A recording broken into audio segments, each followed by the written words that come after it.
Yes guys, welcome back to another video. Welcome to the George Benson football channel for 6 things that we learned from Chelsea 4, Malmo 0 in the Champions League. A convincing victory. Nobody really expected anything else, to be honest. It's a bit like when England play Andorra in a qualifying game, which happens quite frequently, and we sit there and we're like, how many is it going to be? No disrespect to Malmo, but they're yet to score a goal in the Champions League. They've lost every single match they've played in this competition.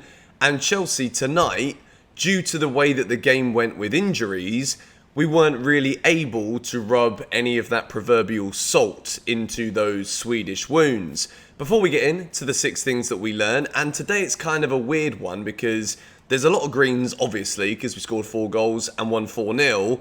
But injuries, we've got to talk about it. But before we get into that, if you could hit the like button on this video today and subscribe if you are new to GBFC, turn on the bell notification so you never miss a video. Gonna have a brand new video out for you guys when you wake up tomorrow morning.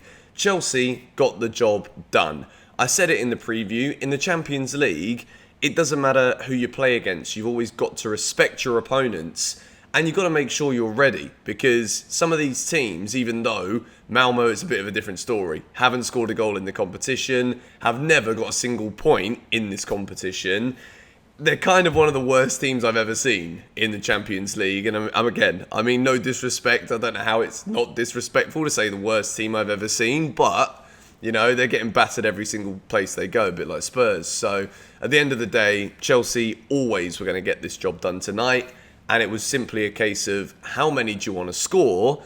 And I think if it wasn't for the injuries that we will mention later on in this video as we look to progress from this game tonight, I think Chelsea would have had a lot more. I think towards the last 20 minutes or so, things got a bit quiet. There were some nice moves on the right-hand side from Reece James, linking up with Mason Mount. And we could have scored a couple more, but at the same time, it was damage limitations from Malmo and damage in the sense of Chelsea can't afford to get any more injuries for Chelsea. So without any further ado, we are going to begin today with a green box for Andreas Christensen.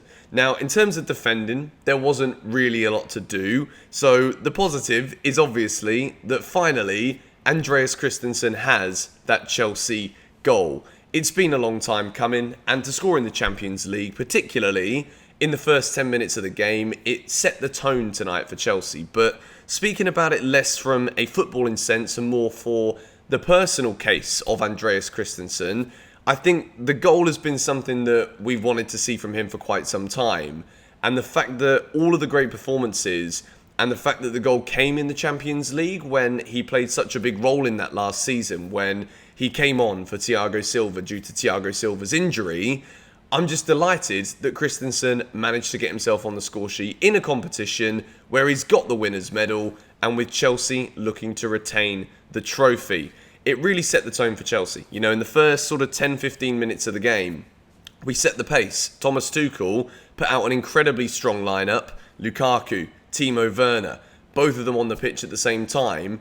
And Chelsea looked as though we were going to be rampant. And when we scored in that opening 9 minutes, I'm like, this could end up being a bloody cricket score. And Malmo would have wished they took up blimmin', I don't know, water polo, as opposed to coming to Stamford Bridge to play some football. Christensen got the opening goal, and I'm absolutely delighted for him. Not much defensive work, but we move into box number 2. And it's got to be Mr. Man who scored 2 penalties, Jorginho. Again, not too much for him to worry about in terms of having to really use that quality that we know that he has to be the difference maker for Chelsea.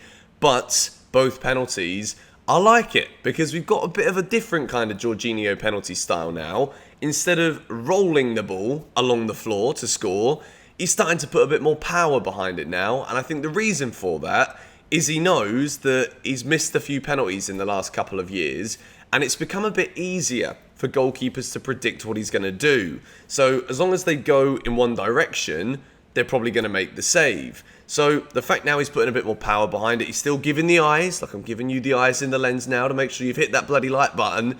He gives them the eyes and he puts it with power the opposite way that the goalkeeper is going to dive. In terms of controlling the game for Chelsea in the middle of the park, Jorginho always does the job very well. and he dictated the play, got into good attacking positions today too, which I know we didn't really have much choice but to go forward and attack because Malmo sat back. They only really tried to play for the first 15-20 minutes and then realised that they're up against the European champions, far superior opponents, and Chelsea got the job done. Jorginho scores 2 more goals and he gets a green box. We move into box number 2. We've already done box number 2, box number 3. And we're going to give it to Mr. Kai Havertz, who I thought looked very good when he came on. And I think now Kai Havertz is going to know that after this game, scoring that goal, the fact that obviously Chelsea won 4-0, the goal's kind of irrelevant in terms of importance compared to the other goal he scored in this competition, because of course he scored in the bloody final, didn't he? I've got to keep reminding all of you and anyone else watching who might have possibly forgotten. So Kai Havertz's goal, it was a beautiful finish. Again, wonderful work from Callum Hudson-Odoi, deployed on the left wing, his favoured position. We're going to put box number 4 up on the screen at the same time, because I want to talk about these two together in unison, because Kai Havertz got into good positions, and I think what we're going to have to see as a result of what happened in this game tonight with the injuries, I think Kai Havertz could well be Thomas Tuchel's man to go through the middle. And I think with Callum Hudson-Odoi as well, playing on that left wing, Christian Pulisic still out injured, Hakim Ziyech's got a headache every other day. So at this moment in time, it looks as though both Callum Hudson-Odoi and Kai Havertz are going to have a much bigger role to play in this Chelsea squad in the matches that we see moving forward. I thought Havertz's movement was very good. Could have had a couple more goals as well. Chelsea were getting into good positions, but Malmo had about 7, 8, 24 players in the box at one point. So it was difficult for Chelsea to carve anything out, and we kind of slowed the pace down in order to make those damage limitations a thing, to not get any more injuries, to make sure that we're not going into the game against Norwich wondering if we need to give Armando Broja a call from Southampton and say, listen, Geese, we need you back. You started last week, you scored. We need you to start this week against Norwich and score again. Chelsea have got a bit of a problem right now, and it is seriously worrying. Box number 5 is a red for injuries. I thought before the game that Romelu Lukaku wasn't going to play. Thomas Tuchel said it himself in his press conference that that Romelu Lukaku probably needs a bit of a break. He started tonight, and I totally see, in hindsight, obviously, hindsight's a beautiful thing. If we knew Lukaku was going to get injured, he wouldn't have bloody started. He starts with both Lukaku and Timo Werner, and I think realistically, when you look at Lukaku's injury and you listen to the commentary, of course we're going to find out a lot more after the game, but that kind of injury could, to the ankle, be something up to about 6 weeks. Timo Werner as well, could be a month. And although Chelsea's fixtures for the next month or so are not the hardest, you don't want to be without your 2 recognised strikers at the same time. And I think both of them going off in that first half kind of killed what could have been an absolute riot at Stamford Bridge in terms of how many goals Chelsea could score. So as much as we're happy that we've won 4-0, of course we are. That's the main thing to take in this video. Chelsea won the game. We scored 4 goals. Big win. Biggest win of the season so far. Those 2 injuries are seriously worrying. And box number 6 is a yellow box for what we do next. Because Thomas Tuchel, even though he knew that pretty much whatever side he fielded tonight, we probably should be winning, the fact that he went with a strong team and both Werner and Lukaku went off, it really leaves us with a potential problem moving forward. I mentioned it earlier in box 3 and 4. I think Havertz and Callum Hudson-Odoi could well be something we see a little bit more of. Christian Pulisic is supposedly close to being back in training, which is absolutely huge for Chelsea. We need this guy back now.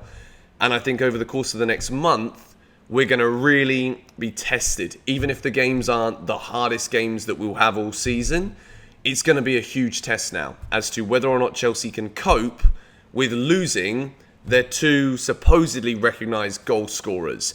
The good news is goals are coming from all over the pitch. The one thing I'm worried about, and the thing I want to ask you guys in the comments, is what do you think we're going to do? Will we change the formation, or do we just go with Kai Havertz through the middle, Hudson-Odoi on the left, and then a Mason Mount probably on the right-hand side of the front 3? Let me know your thoughts. Of course, as the week goes on, we're going to do a couple more videos about this one, talking about how Chelsea deal with these injuries to both Lukaku and Timo Werner. We're going to find out more about the longevity, potentially, of these injuries. I think Lukaku's looked a bit worse, but still, I can't imagine either of them at the initial stage in which we see why they've gone off. At least a couple of weeks, probably a month or so. But anyway, don't want to make it too negative. Don't think we've ever done a 4-0 win where 2 of the 4 boxes, 2 of the 6 boxes, it's still early in the morning here for me, it's 5 o'clock in the bloody morning, where they've not been green, but still, kind of got to talk about it, haven't we? Thank you guys for watching. Subscribe to GBFC if you're new. Hit the like button if you haven't already done so. I'll see you guys later to talk about Erling bloody Haaland. Catch you in a bit.